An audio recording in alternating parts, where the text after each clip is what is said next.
Hello' viewers, আজিৰ ভিডিঅ'ত আপোনালোকে দেখিবলৈ পাব এই কাৰ্ডবৰ্ডৰ বাকচটোত মই কিদৰে এটা নতুন ৰূপ দিলোঁ, যিটো সাধাৰণতে আমি পেলাই দিওঁ। তাৰ আগতে মই এইখিনি কাটি অকণমান চাপৰ কৰি ল'লোঁ, অকণমান ওখ আছিলে। তাৰপিছত দুখন কাৰ্ডবৰ্ড দি ভিতৰৰ ফালে আৰু পিছফালে দি মই লগাই দিম যাতে ডাঠ হয়। এতিয়া লৈছোঁ ৱালপুটি, তাত দিছোঁ আঠা আৰু অলপ অলপকৈ পানী মিহলাই মিশ্ৰণটো ডাঠ কৰি বনাই ল'ম। বেছি পাতলা কৰিলে বেয়া, শুকাবলৈ টাইম লাগে। অলপ ডাঠ ধৰণেৰে আমি মিশ্ৰণটো বনাই ল'লোঁ। এনেদৰে বনাই হোৱাৰ পাছত কাৰ্ডবৰ্ডৰ বাকচটো লৈ তাত এখন চুৰিৰ সহায়েৰে এনেদৰে সমানকৈ চবফালে লগাই ল'লোঁ। এই গোটেই বাকচটো কভাৰ কৰিবলৈ মোক 20 চামুচমান লাগিলে ৱালপুটি। এয়া হৈছে এটা চিচা বটল ভাঙিছিলে, মই আৰ্ট কৰোঁতে কালাৰ কৰিছিলোঁ, তাৰপিছত ভাঙিলে থৈ দিছিলোঁ, লৈ আকৌ ব্যৱহাৰ কৰোঁ। এনেদৰে সৰু সৰু টুকুৰা কৰি ল'লোঁ, কৰি লৈ তাৰপিছত এইটো নুশুকাওঁতে ইয়াত এনেকৈ হেঁচি লগাই দিম আৰু তাৰপিছতে ভালদৰে শুকাবলৈ দিম। ৰ'দত শুকাবলৈ নিদিব, ভিতৰতে ৰাখিব বস্তুটো। ৰ'দত শুকালে ফাটি যোৱাৰ চান্স থাকে।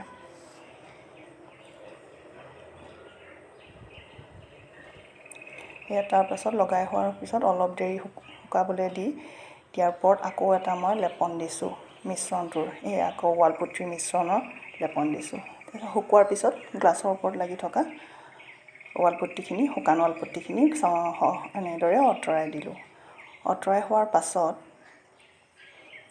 এতিয়া আমি ৰং কৰিম। এটা হোৱাইট এক্ৰেলিক কালাৰে এইখিনি ৰং কৰি লৈছোঁ। এইটো যদি এক ৰঙৰ হোৱাহেঁতেন মই ৰং নকৰাহেঁতেনো হ'লহেঁতেন, কিন্তু মই ভাবিলোঁ ৰং কৰি দিওঁ, আগৰ ক'লা ৰংটো বেয়া দেখাইছে, চুৰিয়ে আঁতৰাই দিওঁতে বেয়া হৈ থাকিলে। আৰু এতিয়া মই যি মোৰ ওচৰত ৰং আছে সেইখিনি ৰং মই কৰি যাম। আপোনালোকে ভিডিঅ'টো শেষলৈকে চাই থাকিব, দেখিবলৈ কেনেকুৱা হয় লাষ্টত, আৰু মোক জনাব কমেণ্ট কৰি কেনেকুৱা লাগিলে আপোনাৰ ভিডিঅ'টো। আৰু মোৰ এনেকুৱা DIY ভিডিঅ'বোৰ আপোনালোকে চাব বিচাৰে যদি আগলৈও, তেনেহ'লে প্লিজ চেনেলটো ছাবস্ক্ৰাইব কৰি ল'ব। এয়া সম্পূৰ্ণ হ'ল। মই তলফালেও লগালোঁ, চবফালে লগালোঁ আৰু ভিতৰৰ ফালেও লগালোঁ, আপোনালোকে দেখিলে।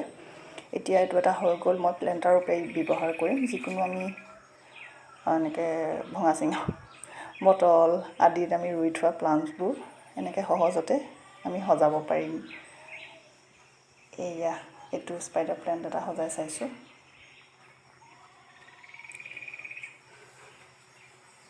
তাৰপিছত ইয়াত বাকচটো যিহেতু ডাঙৰ, ইয়াত আপোনালোকে যিমান সোমায় এনেকৈ সৰু সৰু 2-3টামান সোমাব, তেনেকৈও ৰাখিব পাৰে।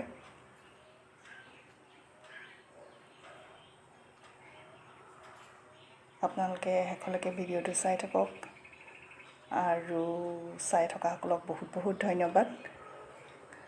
আজিলৈ আহিছোঁ, পুনৰ এটা নতুন ভিডিঅ'ৰে সৈতে পুনৰ লগ পাম। ধন্যবাদ।